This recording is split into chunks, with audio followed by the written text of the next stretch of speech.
son importantes. No sé si las conocían. Al principio se creía, o los primeros naturalistas pensaban o las clasificaban como plantas porque son animales, pero que son sésiles, es decir, que no se mueven. Entonces, en un principio las habían clasificado como plantas. No forman tejidos verdaderos, es decir, que son organismos muy sencillos. Tienen o se alimentan a través de un proceso de filtrado, ¿sí? Van filtrando el agua y usan los nutrientes que están disueltos en el agua para su alimentación. Y son como los más primitivos de todos los animales. Después tenemos a los nidarios. Acá en los nidarios tenemos los corales, las hidras de mar, las medusas, y estos son los primeros animales que sí forman tejidos verdaderos. Ya empieza a haber una diferenciación de esas células, pero no llegan a formar órganos, es decir, siguen siendo bien sencillos. Y también a través de la filtración y de la difusión que se produce a través de sus células, permiten obtener nutrientes del agua. Son re lindas las medusas. Después tenemos a los platelmintos. Estos seguro los escucharon nombrar, sobre todo a los que son parásitos. Dentro de los platelmintos, también llamados gusanos planos, tenemos algunos que son de vida libre y otros que son parásitos. El más conocido de los parásitos, la lombriz solitaria. Y tienen la característica de tener un sistema digestivo muy rudimentario. Tienen una única abertura, una boca, y dentro del cuerpo de los platelmintos se bifurca completamente para que los nutrientes lleguen a todas las células. Y en el caso de los que son parásitos, tienen modificaciones en la boca para generar como unos ganchos y adherirse a las superficies del huésped en el que están alojados. Tienen también la característica de poder soportar las enzimas digestivas que tenemos nosotros en el tracto digestivo, y por eso pueden sobrevivir en el tracto digestivo de, por ejemplo, de mamíferos durante un montón de tiempo, alimentándose justamente de ese hospedador. Después tenemos a las estrellas de mar, los equinodermos. Y fíjense que estos tienen simetría radial. ¿Se acuerdan que nosotros teníamos simetría bilateral? Bueno, las estrellas de mar tienen simetría radial, como una pizza que podemos cortar como porciones, o como los rayos de una bicicleta. Y cada una de esas secciones son idénticas entre sí. Tenemos a los pepinos de mar, a los erizos de mar, ¿sí? En este grupo, y se caracterizan porque tienen estos piecitos que ven acá, que se llaman pies ambulacrales, que funcionan como un pequeño sifón y tiran como un pequeño chorrito de agua y les sirve entonces para ir moviéndose. Por eso a eso se le llama sistema vascular acuífero, porque usan la propia agua para generar movimiento. Y estos también son rellenos. Pero tampoco les interesa a ustedes para sus carreras. Pero ahora sí empezamos con los que sí les interesan, y uno son los moluscos. La mayoría de los moluscos son acuáticos, y esos no les van a interesar. Por ejemplo, los calamares, por ejemplo, los pulpos, por ejemplo, las almejas. Pero tenemos otros que sí les importan, que son los terrestres, y ahí tenemos a los caracoles y las babosas. Se caracterizan porque tienen un pie muscular que les permite moverse, tienen un sistema digestivo completo, con una doble abertura, tienen antenas, y algunos pueden tener caparazones o conchas generadas por carbonato de calcio que les sirven a modo de protección. Tienen un aparato bucal que es masticador, ¿sí? Y por eso muchas veces encontramos las plantas comidas por caracoles o babosas. Y suelen ser un problema en las huertas o en las producciones. Así que los moluscos sí son de interés para ustedes. Después tenemos los anélidos. Acá de vuelta, tenemos un grupo de anélidos que sí les interesan a ustedes. Tenemos algunos que no les interesan, como las sanguijuelas, o como los poliquetos, que son re lindos también, que no sé si los conocen, pero son súper lindos. Pero los que sí les importan son las lombrices terrestres. Son anélidos, y se llaman así porque su cuerpo está dividido como en anillos. Anélido viene de anillos, es como el cuerpo dividido. Si lo ven, está todo dividido en anillitos. Tienen un aparato digestivo completo, ¿sí? Con una doble abertura. Permiten el comienzo de la degradación de la materia orgánica en el suelo, entonces favorecen la fertilidad de los suelos, además permiten airear los suelos, porque a medida que van moviéndose por el suelo, generan canales por donde puede ingresar aire, y además con sus desechos favorecen al nitrógeno o aportan un poco también de nitrógeno en los suelos. ¿Cómo es que el aparato digestivo recorre el cuerpo completo? Es como tienen una boca y un ano, y está conectado como un tubo interno dentro de la lombriz. Ah, ok.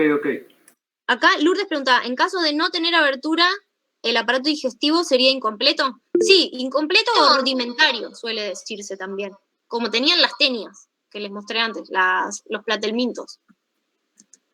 Que se acuerdan que tenían una boca nada más y el cuerpo, o dentro del cuerpo se producía una ramificación de ese tubo digestivo para poder llegar a todas las células. Nosotros también tenemos uno completo, sí tenemos una doble abertura, es como si fuera un tubo que nos recorre todo el cuerpo. ¿Cari? ¿Cuál es la diferencia entre una lombriz y un gusano? Los gusanos, ahora los vamos a ver, casi siempre no tienen el cuerpo dividido en todas estas secciones, suelen tener patas, las lombrices no tienen patas. Los gusanos, a lo que llamamos gusanos, casi siempre son como larvas de algún estadio de un insecto. Pueden tener antenas también. Pero en este caso, fíjate que no tienen patas y tienen el cuerpo dividido en anillos. Sí, los anélidos. ¿Eso es una sanguijuela? El irudíneo. El primero. Es una sanguijuela, sí, es un grupo de anélidos que se llaman irudineos, donde están las sanguijuelas. Que también fíjate que tienen el cuerpo dividido en anillos. Y se alimentan de la sangre. Bien. Iba a decir solamente, vieron que si ustedes hacen compost, algunos hacen compost, siempre les recomiendan tener lombrices en el compost, un poco para favorecer la degradación de la materia orgánica y también para airear el compost. El compostaje es un proceso aeróbico, entonces favorece que haya ingreso de oxígeno todo el tiempo si ustedes no están mezclando o revolviendo esa pila de compostaje pasivamente. ¿Darío? ¿Ocurre algo en la fase termófila con respecto a los anélidos? No, sobreviven. No es que se te van a morir y después tienes que ponerlo. Sobreviven. Seguramente por ahí se vayan a lugares donde no se sientan más cómodos con la temperatura, pero no van a morirse.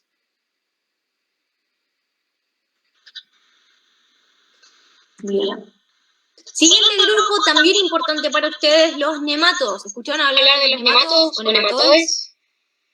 Bien, generan muchas veces daños en las raíces de las plantas, sobre todo. Son estos gusanos redondos o cilíndricos. También tienen un tubo digestivo completo que recorre todo el cuerpo del animal. Son pequeñitos, suelen ser blancos.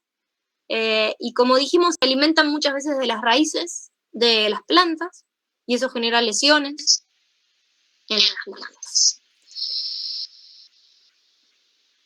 Algunos pueden ser benéficos y se comen a algunas bacterias. La mayoría son patógenos o en realidad fitófagos y se comen, como mencionaba antes, o se alimentan de plantas. Y pueden ser de vida libre o pueden ser también parásitos. Y son bien pequeñitos, a diferencia de las lombrices. Y no tienen el cuerpo segmentado, a diferencia de las lombrices. Y después tenemos los artrópodos, grupo importante en el que vamos a destinar bastante tiempo. Artrópodo habla de patas articuladas. Artrópodo. Se caracterizan los artrópodos por tener un exoesqueleto que es articulado. Los vertebrados tenemos un endoesqueleto, ¿sí? Los artrópodos, en particular, tienen un exoesqueleto, es decir, externo al cuerpo del animal. Y está articulado y los protege de adversidades que puedan suceder en el ambiente. El cuerpo lo suelen tener segmentado. Ahora vamos a ver que pueden estar divididos en 2 o en 3 regiones. Y cada una de esas regiones corporales del cuerpo, puede tener además algunos apéndices. ¿A qué llamamos apéndices? Como agregados, si quieren. Y esos agregados pueden ser antenas, pueden ser alas, pueden ser patas, ¿sí? Algunos nos van a servir para generar relación con el ambiente y poder detectar entonces distintas cosas que sucedan, no sé, los ojos, las antenas, ¿sí? Otros pueden ser para moverse, como las patas, las alas para volar, el aparato bucal para poder alimentarse. Y dentro de este grupo de los artrópodos encontramos a los arácnidos, a los miriápodos, a los crustáceos y a los insectos. Todos son de interés para ustedes. Los arácnidos, empecemos por ahí, tienen el cuerpo dividido en dos partes. El cefalotórax, una parte para la cabeza y el tórax, y otra parte para el abdomen. ¿Vieron una araña? Cefalotórax, abdomen. Cefalotórax, abdomen. Algo que caracteriza a este grupo es que en la cabeza tienen lo que llamamos unos quelíceros, que son como unas pinzas, si fuera acá adelante, que les sirve para atrapar a sus presas, y también muchas veces las usan al momento de la cópula, pero son sobre todo como si fueran unas pincitas, ¿sí? Que tienen adelante de la boca, de las mandíbulas, para poder atrapar las presas. Tienen 4 pares de patas, es decir, 8 patas, y algunos son carnívoros y otros son fitófagos, dependiendo. Dentro de este grupo podemos encontrar a las arañas, a los escorpiones, ácaros, que son importantes para ustedes, y garrapatas. Los ácaros son un problema, la arañuela, por ahí escucharon hablar de la arañuela, y es un problema porque se alimentan de las plantas.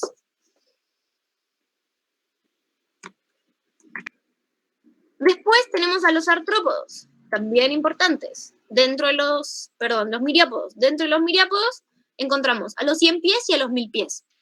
Fíjense que tienen el cuerpo separado en la cabeza y un tronco.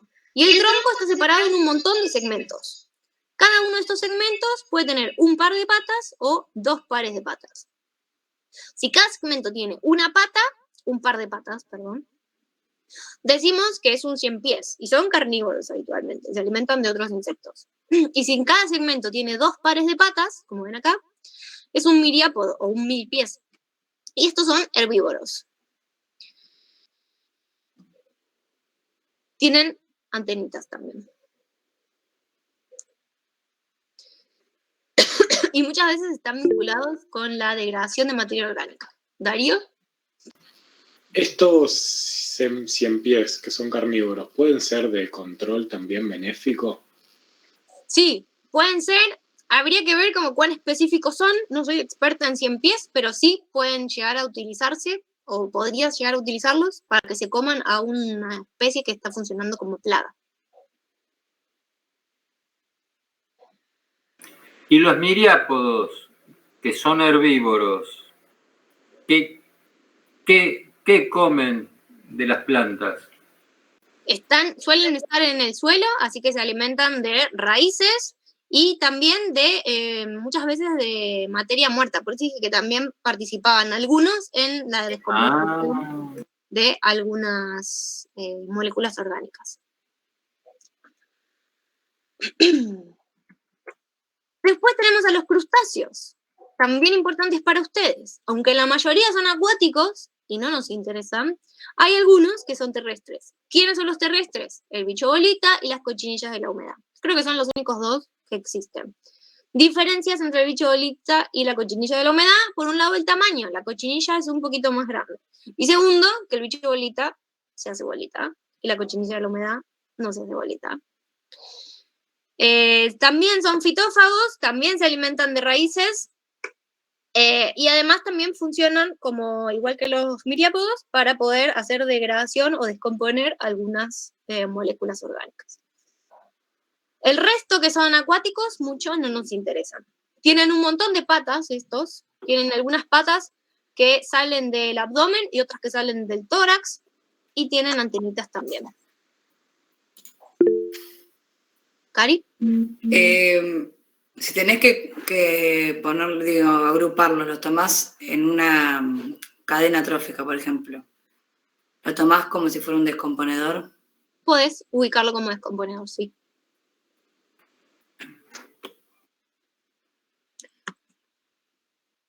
Último grupo de artrópodos, donde nos vamos a detener más tiempo, los insectos. Los insectos se caracterizan porque tienen el cuerpo separado en cabeza, tórax y abdomen, ¿sí? En 3 secciones. Y en cada una de ellas van a tener distintos apéndices. En la cabeza van a tener las antenas, que sirven para detección del ambiente, de cosas que puedan estar sucediendo, de otros insectos o también de algunas condiciones ambientales. Y también encontramos en la cabeza los ojos, órganos sensoriales, para visión. Los ojos pueden ser complejos o compuestos o simples, dependiendo del insecto. En el tórax encontramos las alas. Tienen 2 pares de alas, es decir, 4 alas, y 3 pares de patas. Y finalmente en el abdomen tenemos todo lo que es el aparato digestivo y el aparato reproductor del insecto. Vamos a ver que cosas que nos interesan de los insectos para poder clasificarlas, por un lado, van a ser estos apéndices de los que hablábamos. ¿Cómo son las alas? ¿Cómo es el aparato bucal?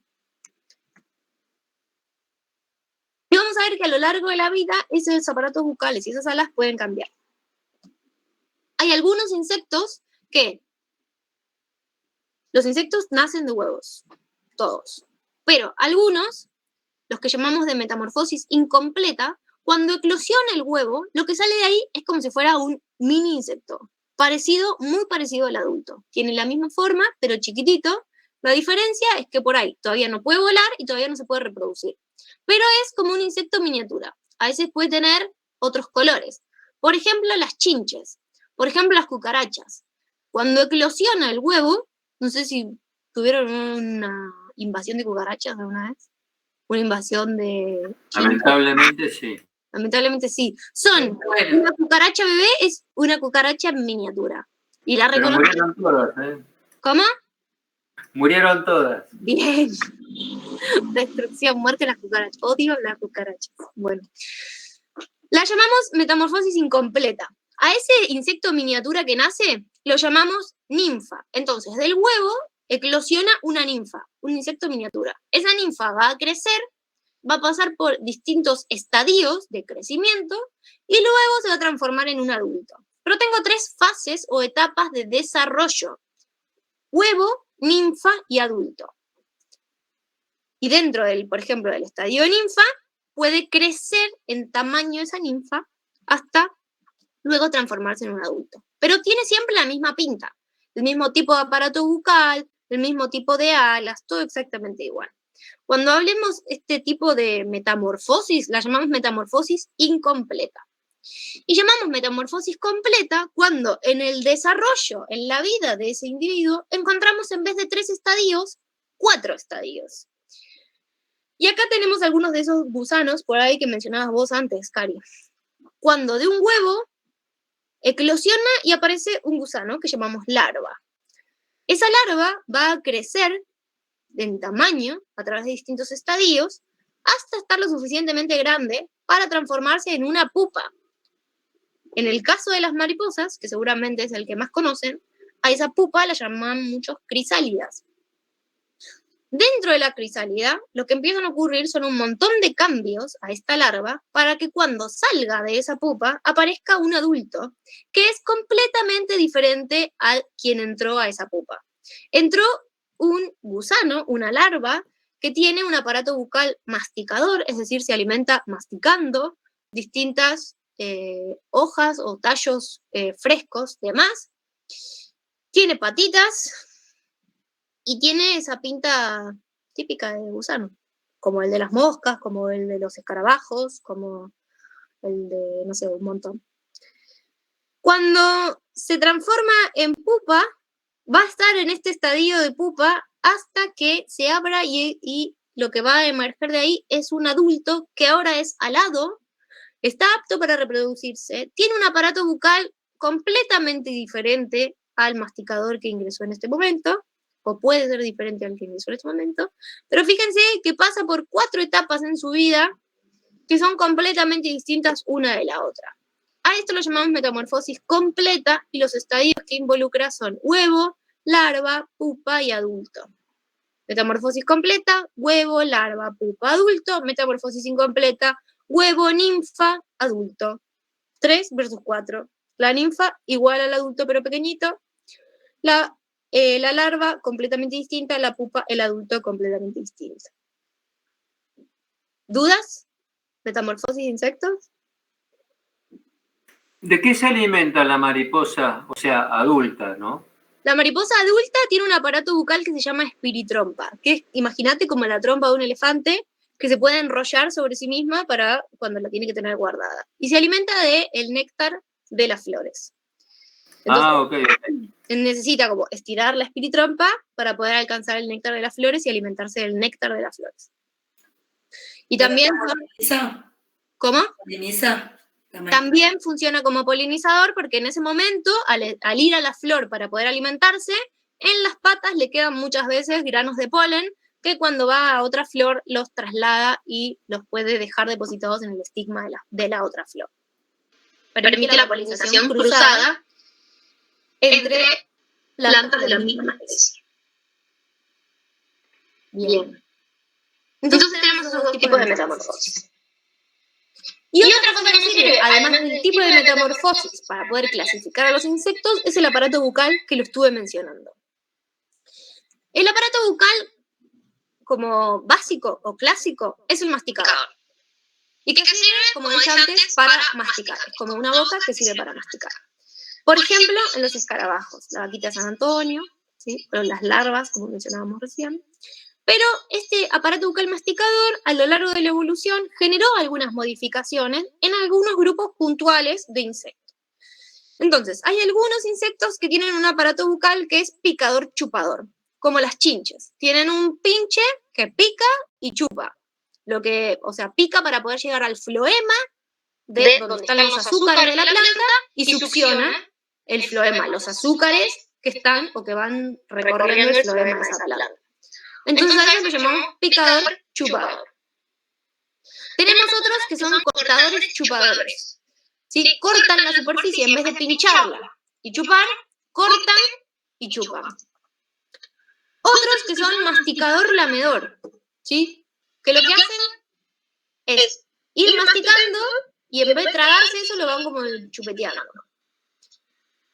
Raspador-lamedor, en realidad yo le llamo raedor, porque lo que hacen es como los conejos, que como que van, no sé cómo se dice, rayendo la superficie de la hoja, y van como alimentándose de ese tejido. Royendo, bueno, eso, lo que dijo Bernardo.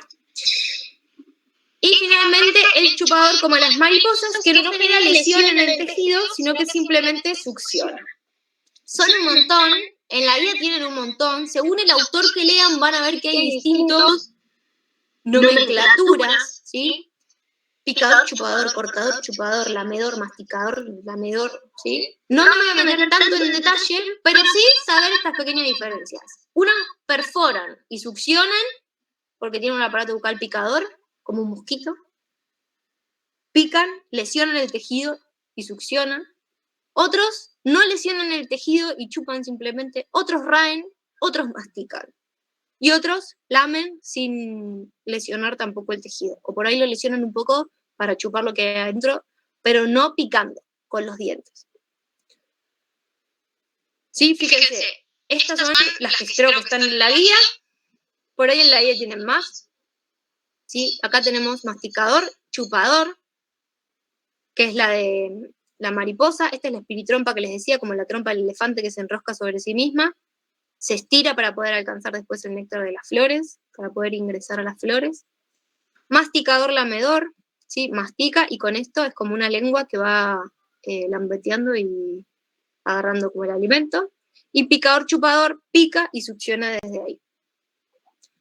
De nuevo, muy dependiente del autor que lean, cómo le van a dar el nombre a los tejidos, a los aparatos bucales, pero sepan que hay una clasificación en función de cómo se alimentan esos insectos. Y ahora vamos a ver un poquito los órdenes más importantes con los que ustedes van a encontrar a lo largo del desarrollo de sus actividades profesionales. De nuevo, no me interesa que se sepan todos de memoria, pero sí voy a mencionar algunos, los más importantes, que la mayoría creo que ya los van a conocer. El primero que voy a mencionar son los coleópteros, lo mencioné al principio de la clase, es el grupo donde están todos los escarabajos. Se caracterizan por el tipo de alas que tienen. ¿Se acuerdan que dijimos que se podían caracterizar por el aparato bucal o por las características de los apéndices? Bueno, en este caso las alas son importantes. Los insectos tenían dos pares de alas. Los coleópteros tienen el primer par de alas, el más externo, durito. ¿Vieron que si miran un escarabajo, si miran una vaquita de San Antonio, si miran no sé, lo que se les ocurra, tiene el primer par de alas duro. Cuando lo tienen cerrado, Es como un caparazón. es como un caparazón. Cuando lo tienen cerrado, es como un caparazón. Ese par de alas que es rígido se llama élitro. Cuando es rígido duro se llama élitro. Y el segundo par de alas sí, es membranoso y es el que les permite volar. ¿Sí? Y el aparato bucal de todos los coleópteros es masticador. Fíjense, acá hay uno, se ve muy chiquitito, pero cuando está abierto, acá este par de alas que es membranoso es el que les permite volar.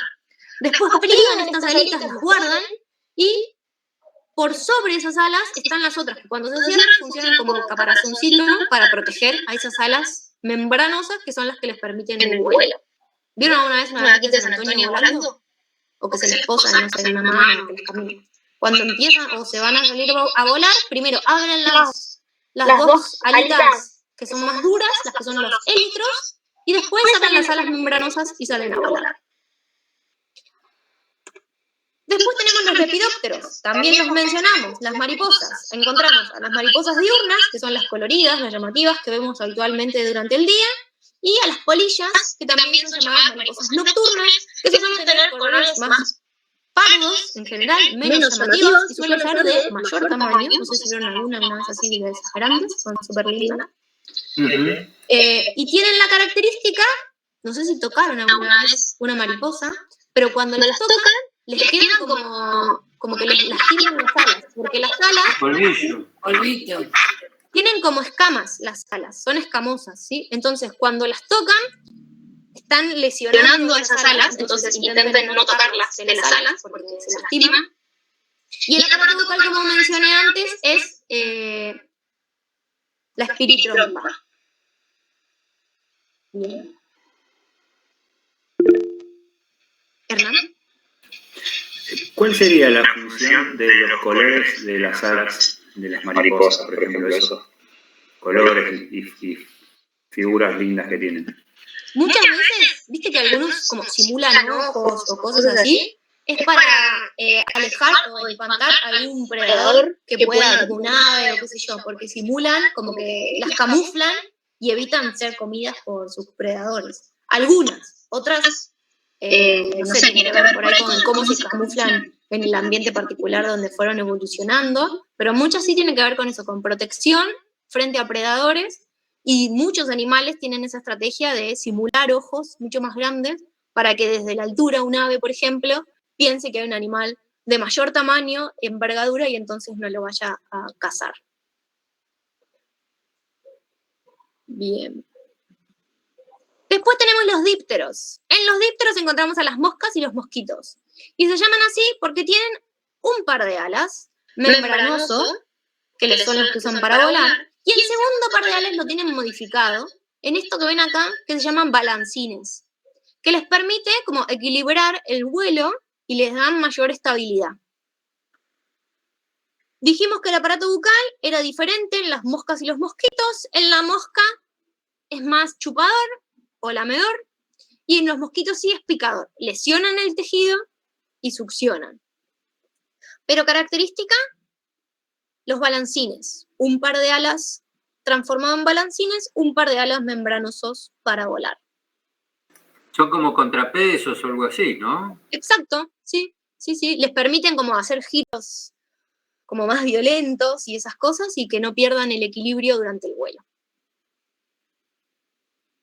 Después tenemos a los hemípteros. Los hemípteros, hemi es mitad, y se caracteriza por tener el primer par de ala hemiélitro. ¿Se acuerdan que élitro era completamente dura? Hemiélitro significa que el primer par de alas tiene la mitad dura, la mitad blanda. La mitad élitro, la mitad membranosa. Hemiélitro. Tienen el primer par de alas un hemiélitro y el otro par de alas membranosos. Tienen un aparato bucal picador-chupador, ¿sí? Las chinches lesionan el tejido y succionan. Todos los que lesionan el tejido, la idea es llegar al floema, ¿sí? Porque por ahí es donde están pasando los azúcares de la planta. Y entonces eso, característica, un par de alas hemiélitro, mitad membranoso, segundo par de alas membranoso. Ortóptera. Por ahí no conocían el nombre, pero seguro vieron alguna vez un saltamonte, un grillo. Se caracterizan por tener un par de alas que fíjense que parecen como acartonadas. A esto se lo llaman tegminas, ¿sí? El primer par de alas acartonadas, el segundo membranoso. Y característica hiperdistintiva, el último par de patas desarrollados. Fíjense la diferencia entre una pata, entre el tercer par y una del primero o del segundo, súper desarrollado para saltar. Esto sucede en todos los ortópteros, excepto en el grillo topo. ¿Conocen al grillo topo? Son horrorosos. Y esos lo que tienen de distinto son el primer par de patas, que lo tienen modificado para cavar, porque se meten abajo de la tierra y se comen todas las raíces de las plantas. Pero si no, todo el resto, excepto el grillo topo, todos tienen el tercer par de patas modificado para ser saltadores y un par de alas como acartonadas que se llaman tegminas. Nati, ¿esos que dijiste son los gigantes que están en San Luis? Sí, en San Luis, por ahí es un saltamonte eso, por lo que está en San Luis, no sé. O me hablas del grillo topo. Acá hay grillo topo también. No sé, yo nunca vi acá. Yo vi en San Luis en Merlo y casi mi infarto eran como de 8 centímetros. Está en el pasto más que nada, que te van comiendo el pasto de adentro y le tenés que tirar un huequito con detergente y agua. Mal. Sí. Son muy asquerosos, muy Son asquerosos. feos además, pobres. Sí. Me dan pena. ¿Asquerosos en qué sentido? No, ¿La apariencia? Como son feos. polluelos, no sé qué son. Feos. Sí, son feos, como las cucarachas, no sé. Como, bueno, por ahí Ah, asqueroso. ok.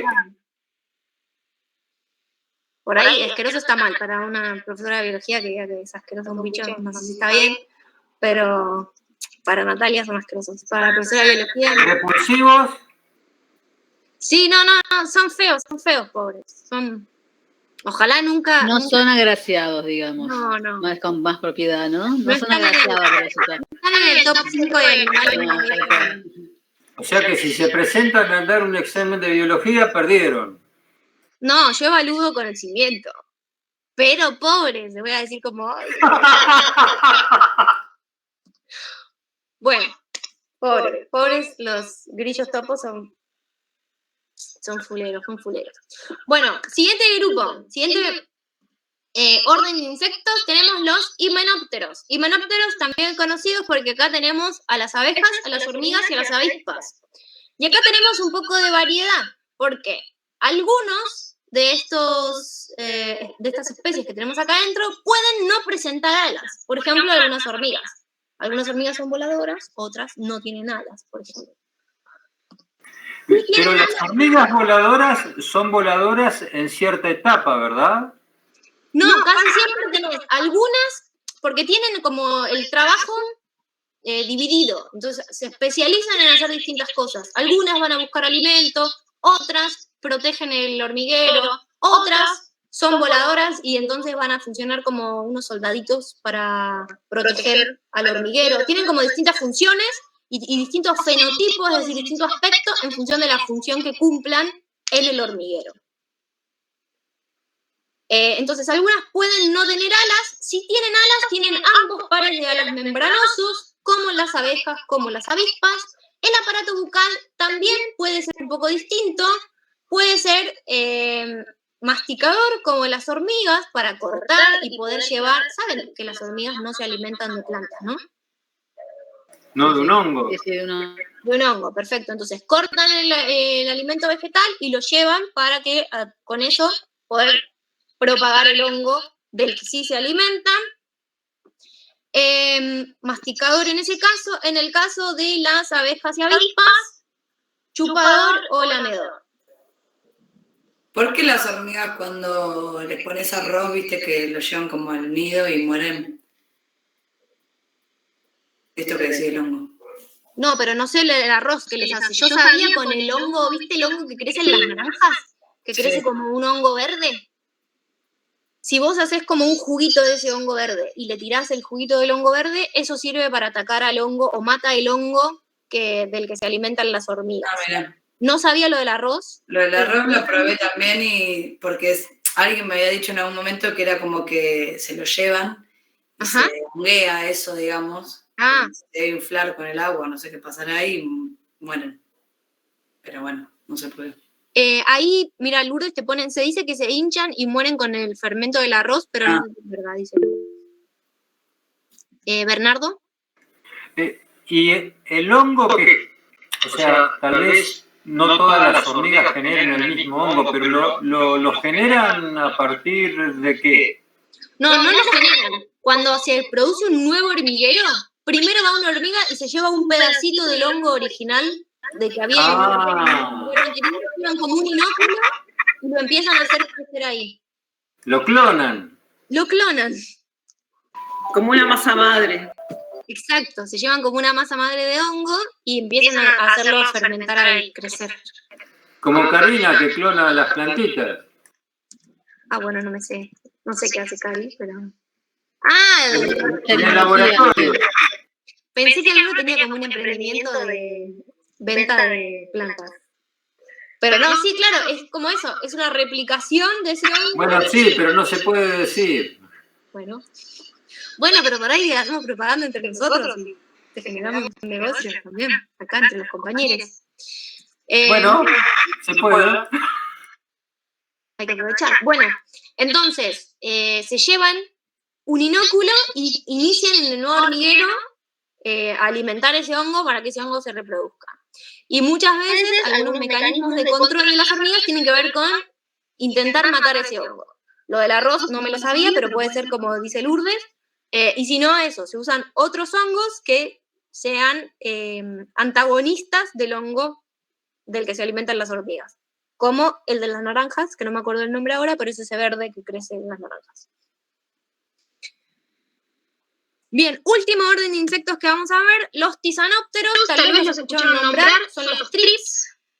Los thrips son unos insectos bien chiquititos, miden de 1 a 3 milímetros de longitud. Tienen unas alitas que son como peluditas, que tienen como pelitos, no sé si se ven acá, como flecos, tienen las alas. Y son los únicos que tienen un aparato bucal raedor. Penicillium, sí, ese. Gracias, Luciana. Penicillium es el hongo que se usa para hacer control del hongo de las hormigas. Bien, y los thrips son estos chiquititos acá. Muchas veces para controlar thrips, no sé si vieron, en algunos viveros se ponen como unos cuadrados que tienen pegatina y se pegan ahí los thrips para ver detección. ¿Los stickers amarillos? Hay barreras, las barreras son... Y entonces el bicho se queda pegado.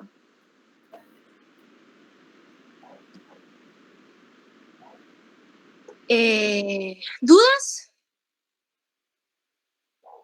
Entonces, cosas como para llevarse esta primera parte o casi última parte de la clase en relación a los insectos, por ahí sí pensar en los distintos grupos de animales que vimos. En particular dedicamos bastante tiempo a los insectos, así que denle bola a los insectos, características generales, cantidad de patas, cantidad de alas, cantidad de antenas, cómo tienen dividido el cuerpo, tipo de metamorfosis que pueden tener posible y qué usamos para clasificarlo, ¿sí? Por ahí no es necesario que se acuerden todas las características de todos los grupos, pero sí pensar en que nos sirve saber qué aparato bucal tiene para poder clasificarlo, nos sirve saber qué tipo de ala tiene para poder clasificarlo y tener presente algún ejemplo.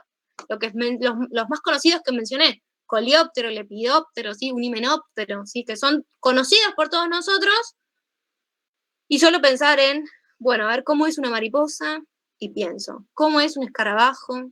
Y lo describo. Aunque no me acuerdo que se llame élitro, puedo decir que tienen un primer par de alas endurecido y un segundo par de alas que les permite volar. Aunque no me acuerdo que se llamen élitro y membranoso. Pero sí poder hacer esa descripción con mis palabras de alguna característica que me permita clasificar a ese orden de insectos. Y finalmente mencionar algunas funciones que tienen estos insectos en los ecosistemas, en los agroecosistemas en particular. Por un lado, decir que muchos de los que vimos participan en los ciclos biogeoquímicos de los nutrientes, permiten la degradación de la materia orgánica, ¿sí? Y favorecen el ciclado de nutrientes. Después mencionar que hay otros que viven en el suelo y otros que viven en la parte aérea. Si tanto los que viven en el suelo o en la parte aérea se van a estar alimentando de la planta, me va a generar un perjuicio cuando funciono como productor. Y muchas veces algunas de las decisiones que toman productores, sobre todo más convencionales, es utilizar agroquímicos para poder controlar a esos insectos que se comportan como plaga. ¿A qué llamo algo que se comporta como plaga? Que me genera un perjuicio económico como productor. Entonces, ¿qué podemos hacer, y sobre todo desde una perspectiva agroecológica, para evitar el uso de agroquímicos y buscar soluciones que sean más amigables con el ambiente, para poder controlar a estas poblaciones que podemos llamar plaga? Es hacer control biológico. Por ahí, o seguramente, escucharon hablar del control biológico, y que tiene que ver con poder usar algunas de las características de estos, por ejemplo, insectos que vimos hoy, para controlar estas poblaciones plagas. Y cuando digo controlar, no digo erradicar, porque como estuvimos viendo a lo largo de la cursada, nosotros queremos que haya un equilibrio en las cadenas tróficas del ecosistema en el que uno está interviniendo, y que esa intervención sea lo menos brusca posible, para que pueda naturalmente equilibrarse el ecosistema a través de las cadenas tróficas que ya existen en ese lugar.